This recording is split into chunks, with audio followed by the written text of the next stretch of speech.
Hello friends, आप सभी का स्वागत है हमारे अपने यूट्यूब चैनल करेजी जैसा डापर। तो आज के इस वीडियो में हम प्रैक्टिस सेट बाबल लेके आए हैं जो कि मैथ से संबंधित होंगे। तो इसमें हम प्रत्येक टॉपिक से एक एक प्रश्न को लेके आए हैं। इसको हम विद कॉन्सेप्ट के साथ समझेंगे। तो आप लोग वीडियो के अंत तक बने रहिएगा, आपके एग्जाम के लिए बहुत ही ज़्यादा इंपॉर्टेंट है ये सारे प्रश्न। तो चलिए शुरू करते हैं।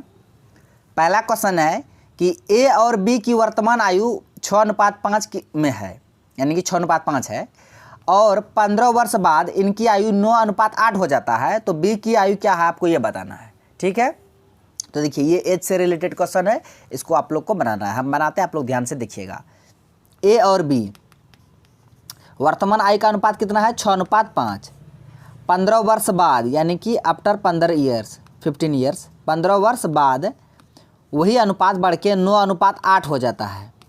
पहले अनुपात था 6:5, अब 15 वर्ष बाद वही अनुपात 9:8 हो जाता है बढ़कर। तो कहता है बी की आयु कितनी है आपको ये बताना है। ठीक है, अब इसको बनाते हैं। देखिए अब ये दो अनुपात में देखिए अंतर कितना का है। अनुपात में आपको कितना अंतर डिफरेंस दिख रहा है? 5 3 8 6 3 9, 3 का डिफरेंस दिख रहा है। तो यही 3 यूनिट का वैल्यू आपको दिया हुआ है। कितना वर्ष में कितना का अंतर है? 15 वर्ष। अनुपात में डिफरेंस है 3 का, लेकिन वर्ष में डिफरेंस है 15 का। तो 3 यूनिट का वैल्यू 15, तो 1 यूनिट का वैल्यू कितना हो जाएगा? 3 5 15, 5। 1 यूनिट का वैल्यू 5 आ जाएगा। हमको बी की आयु मांग रहा है, तो बी की वर्तमान आयु कितना है? 5 है यूनिट में। तो 1 यूनिट बराबर 5, तो 5 यूनिट बराबर 5 गुना 5 25 वर्ष। तो बी की आयु कितनी हो जाएगी? 25 वर्ष। तो इसका सही आंसर ऑप्शन ए हो जाएगा 25 वर्ष। अगर ए की आयु पूछता है तो ए का यूनिट है 6, तो जब 1 यूनिट का वैल्यू 5 है तो 6 यूनिट का वैल्यू 6 5 30 हो जाएगा। अगर ए का पूछता है तो 30 वर्ष हो जाएगा, बी का पूछेगा तो 25 वर्ष हो जाएगा। तो यहाँ क्वेश्चन में बी का पूछ रहा था, इसलिए इसका आंसर ऑप्शन ए हो गया 25 वर्ष। तो इस तरह से बनाएगा। अगर अनुपात में डिफरेंस सेम रहेगा तब ऐसे बनेगा, अगर नहीं रहता तो उसको डिफरेंस करना पड़ता है। ठीक है, इसमें समान था इसलिए हम इसको डिफरेंस करके बना दिए। तो इस तरह से आप लोग बनाइएगा। ठीक है, अब चलते हैं अगले क्वेश्चन की ओर। क्वेश्चन है, यदि किसी संख्या का 35% उसी संख्या के 27% से 416 अधिक है तो वह संख्या कितनी है आपको यह बताना है। ठीक है, क्वेश्चन ये है। अब इसको हम बनाते हैं। देखिए संख्या का हम मान लिए, संख्या मान लिए x, संख्या आप कुछ भी मान सकते हैं, हम संख्या x मान लिए। तो कहता है यही x का 35% यानी x का 35% परसेंट न बट्टे 100, x का 35%, और कहता उसी संख्या के 27% यानी ही x का 27% यानी कि 27/100 से कितना अधिक है? 416 अधिक है। तो 416 अधिक है कौन? ये x का 35%, ये x के 27% से 416 अधिक है, यानी कि प्लस 416 हो गया। अब इसी को सॉल्व करके x का मान निकाल लीजिए। अब यहाँ देखिए 35 x इधर हो जाएगा बट्टे 100 x है, इधर प्लस में, इधर तो माइनस में 27 गुना 27x हो जाएगा। 27x बट्टे 100 बराबर 416। तो ये घट जाएगा। ये देखिए घटाइए इसको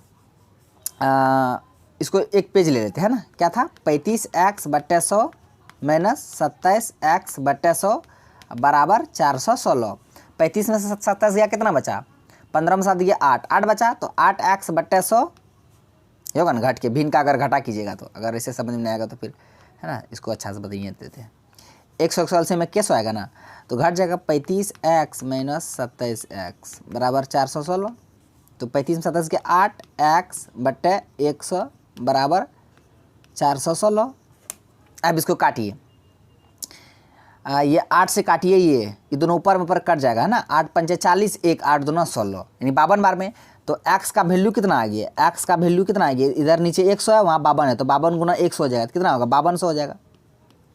तो वो संख्या कितना है? 5200। तो इसका सही आंसर ऑप्शन सी हो गया 5200, यानी यही 5200 का 35% और उसी का 27% से 416 अधिक है, यानी 35%।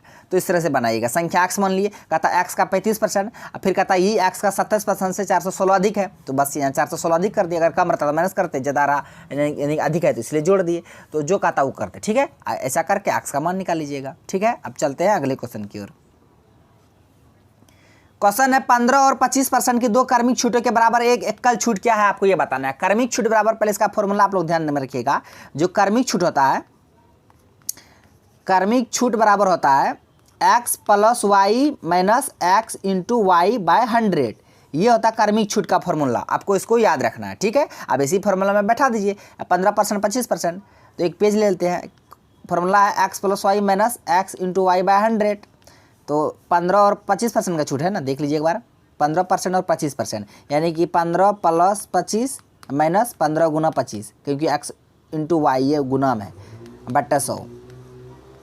15 और 25 कितना हुआ 40 माइनस, उसके बाद 15 गुना 25 कितना होता है, कर लीजिए 15 गुना 25, 50 25, 5 दूना 10, 2 12, 5 का 5, 2 कम 2 5, 5 2 7, 2 1 3, यानी कि 375 बट्टा 100। और जब इसको भाग दीजिएगा, 2 जीरो है ना, तो 2 अंक से पहले दशमलव लग जाएगा, यानी कि 40 माइनस 3.75, ये दशमलव है ना, बराबर घटा दीजिए।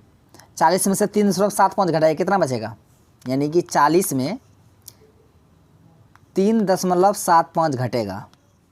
10 में से 5 गया 5, यहाँ 9 में से 7 गया 2, यहाँ बचा कितना 9, 9 में से 3 गया 6, यहाँ 3, 36.25, तो 36.25 आएगा। तो 36.25 किस ऑप्शन में है, ऑप्शन सी में है, 36.25%, यानी कि इसको 25 ना पड़िएगा, एक एक यानी 2.5% है ना, तो 36.25% होगा इसका एकल छूट। तो इस तरह से बनाइएगा, लेकिन ये क्रमिक छूट का फॉर्मूला आपको याद रखना है कि x + y minus x into y by 100, ये क्रमिक छूट का फॉर्मूला होता है। नेक्स्ट है कि 11:7 के अनुपात में त्रिज्या, यानी जो त्रिज्या है 11:7, उसके बाद कहता है 7:11 के अनुपात में ऊंचाई है, यानी जो ऊंचाई है, जो ऊंचाई का अनुपात दिया हुआ है 7:11 वाले बेलन और शंकु के आयतन का अनुपात क्या होगा। देखिए, ये बेलन और शंकु के त्रिज्या का अनुपात हुआ, ये बेलन और शंकु के ऊंचाई का अनुपात हुआ। अब बेलन और शंकु के आयतन का अनुपात कितना होगा ये मांग रहा है, ठीक है। अब बेलन और शंकु का आयतन क्या होगा, पहले उसको जान लीजिएगा तब ना बनेगा, फॉर्मूला को आपको याद रखना ही पड़ेगा, ठीक है। इसका फॉर्मूला होता है, हम यहाँ लिख देते हैं, बेलन का आयतन और शंकु के आयतन का अनुपात मांग रहा है ना, तो एक न्यू पेज ही ले लेते हैं। बेलन का आयतन बटे शंकु का आयतन, ये होता। अब इसका फॉर्मूला क्या होता है, यहाँ लिखिए, बेलन का आयतन होता है पाई r² h, शंकु का आयतन होता है 1/3 पाई r² h। देखिए, पाई से पाई खत्म हो जाएगा, दोनों में पाई कॉमन है तो पाई खत्म हो जाएगा, ऊपर में बचा r² इंटू h। अब देखिए r² जो h है ये बेलन का है ना, तो बेलन का त्रिज्या और ऊंचाई कितना है, बेलन का आपको यहाँ पे त्रिज्या दिया हुआ है 11 और उसके बाद ऊंचाई 7 दिया हुआ है। बेलन का त्रिज्या 11 है तो r² है, तो 11 के स्क्वायर हो जाएगा, यानी 11 गुना 11 और गुना ऊंचाई कितना हुआ दिया 7 दिया हुआ है, बट्टे 1/3 1/3 दे दिए गुना। उसके बाद देखिए शंकु का आयतन, तो शंकु में r और h का मान कितना है, त्रिज्या और ऊंचाई का मान कितना है, तो शंकु का त्रिज्या 7 है, ये पहले वाला बेलन का है, पहले वाला ये बेलन का त्रिज्या बेलन की ऊंचाई, ये शंकु की त्रिज्या, ये शंकु की ऊंचाई। तो शंकु के आयतन में ये दोनों को बैठाना पड़े, ये दोनों का, बेलन का आयतन में ये दोनों को बैठाना पड़े, ये दोनों तो बैठा दिए 11 7। अब इसको बैठाइए, तो शंकु की त्रिज्या 7 है, ऊंचाई 11 है, त्रिज्या 7 है तो 7 का स्क्वायर यानी 7 गुना 7 और ऊंचाई 11 बस। अब काट कूट कर दीजिए, आंसर आ जाएगा।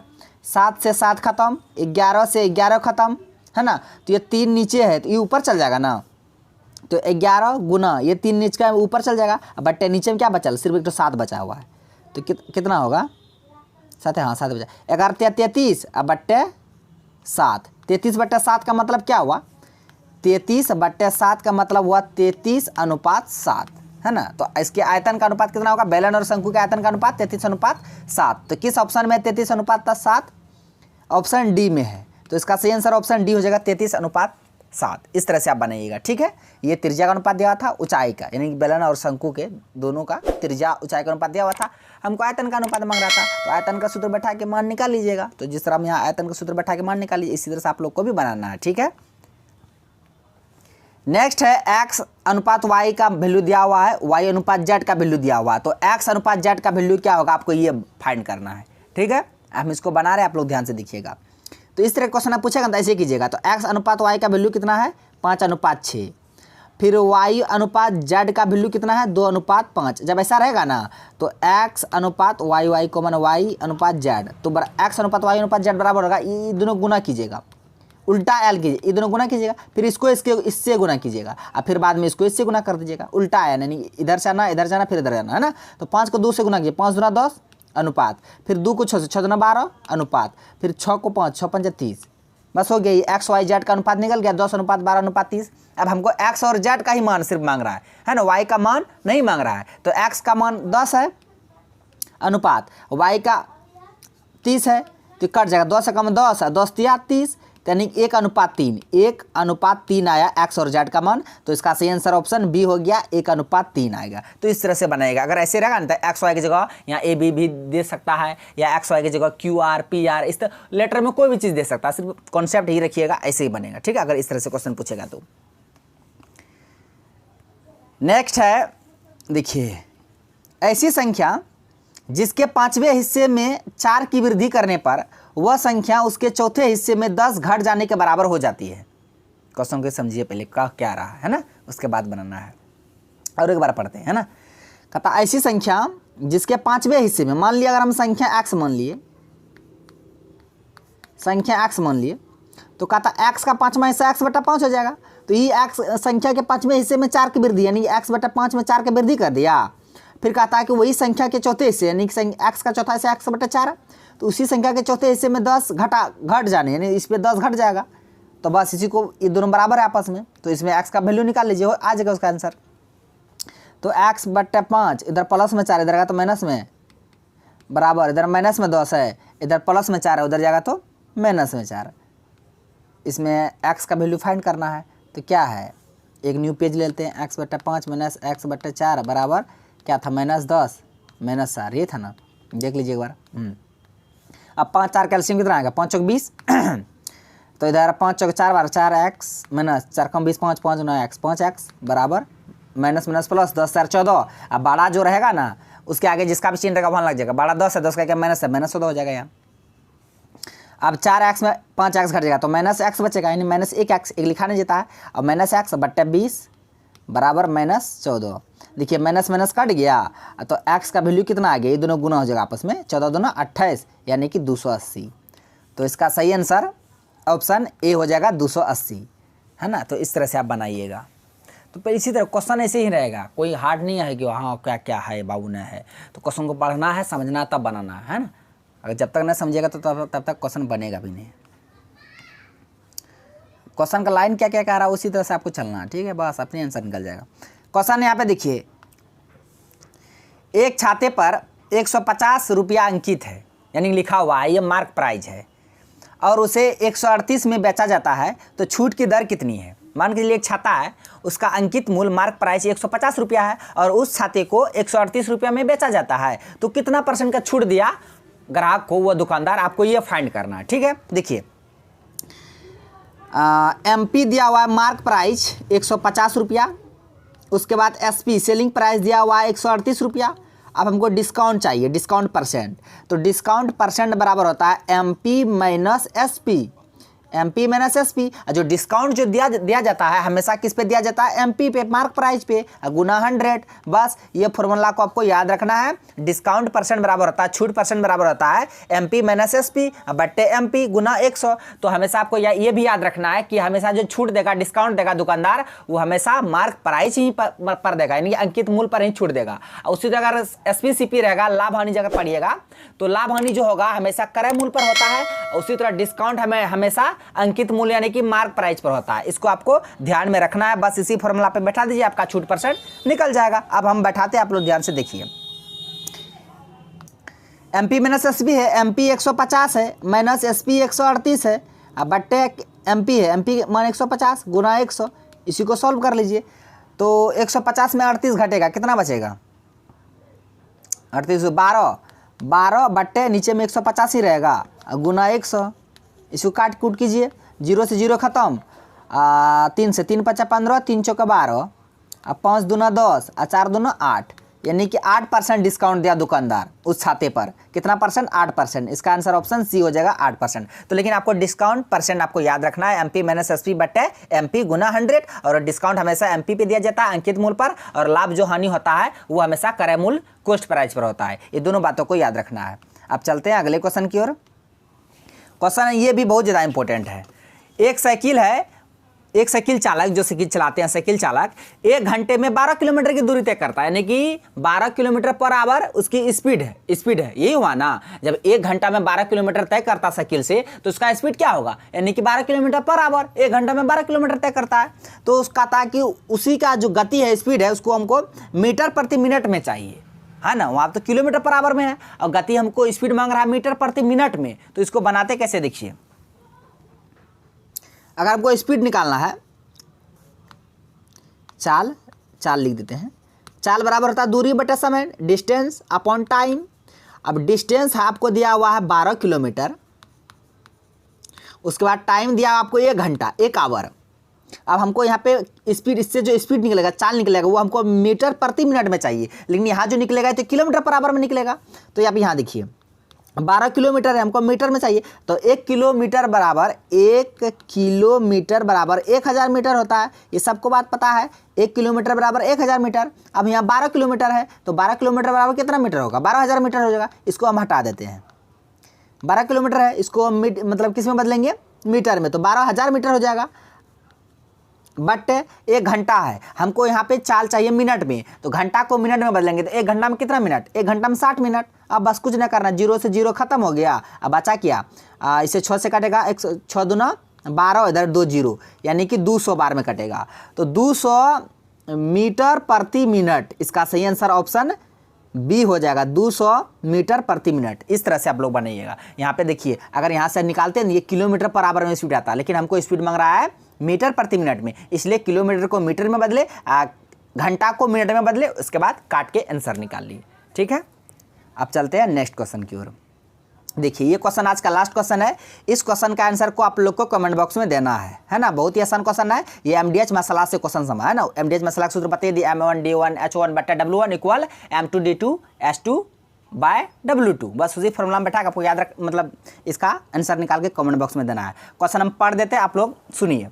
4 व्यक्ति है, एक काम को 20 दिन में पूरा करता है। 4 व्यक्ति है, एक काम को 20 दिन में पूरा करता है, यानी 4 व्यक्ति एक काम को 20 दिन में, एक काम को 4 व्यक्ति 20 दिन में पूरा करता है।